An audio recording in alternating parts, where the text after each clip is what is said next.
சரியான பாதை தான் நம்மளுடைய ஆசீர்வாதத்தை தீர்மானிக்குது.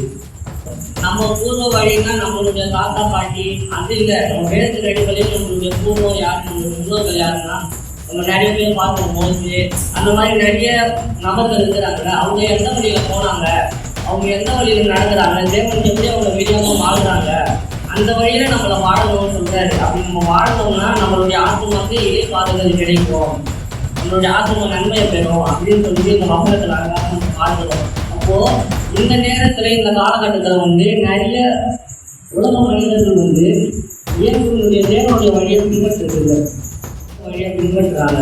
அப்போ அவங்களுடைய மேல வழியை பின்பற்றதுனால நம்மளுடைய ஆத்மாவுக்கு இறை பாதுகாப்பு கிடைக்குமா, நம்மளுடைய வாழ்க்கையில் ஆசீர்வாதம் நடக்குமா, நம்மளுடைய வாழ்க்கையில் என்னென்ன காரியங்கள் செய்யணும், என்னென்ன காரியங்கள் நடக்கும்னு சொல்லிட்டு தேவன் தீர்மானித்து வைத்திருக்கிறாரு. அப்போ நம்ம அவருடைய வழியை பின்பற்றாம உலகத்துல இருக்கிற மனிதர்களுடைய வழியை நம்ம பின்பற்றினா அவங்களுடைய கொள்கையை நம்ம அதுக்கு இடையில நம்ம நடக்கிறதுனால நம்மளுடைய வாழ்க்கையில ஆசீர்வாதம் நம்ம நல்ல வழி எதுன்னு நம்ம தேர்ந்தெடுக்கணும்.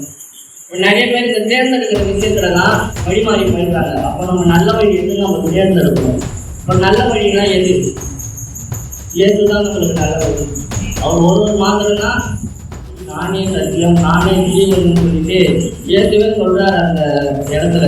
நான் தான்ப்பா உங்க வழி, என்னை நீ பின்பற்று, நான் தான்ப்பா சத்தியம், என்னை நீ தேடுப்பா அப்படின்னு சொல்லிட்டு தேவனே நம்மளுக்கு சொல்றாரு. அப்போ அவருடைய வழியை நம்ம பின்பற்றணும், அவருடைய சத்தியத்தை நம்ம தெரிஞ்சுக்கணும். குமாரனுடைய ஆலோசனைகளெல்லாம் நம்ம தேவனை பற்றி அறிஞ்சிருக்கிறோம், ஞானஸ்தானி எடுத்துருக்கிறோம், சபைக்கு வரோம், ஜபத்துல கலந்து கொள்றோம், ஜபம் பண்றோம். ஆனா இந்த மாதிரி ஒரு காரியத்தை சொல்லும் போது உடனே அந்த நம்பிக்கையை நம்ம அந்த காரியத்தை நம்ம செஞ்சுக்கிறோம். அப்போ இது குமாரனுடைய ஆலோசனை. இந்த மாதிரி ஆலோசனையை நம்ம கேட்கக்கூடாது. அப்படி இந்த மாதிரி ஆலோசனை நம்ம கேட்டால் நம்மளுக்கு என்ன நடக்கும்? ஆசீர்வாதத்துக்கான வாசலுக்கு நம்ம போக முடியாது, நம்ம நரகத்தினுடைய வாசலுக்கு தான் நம்ம போவோம்.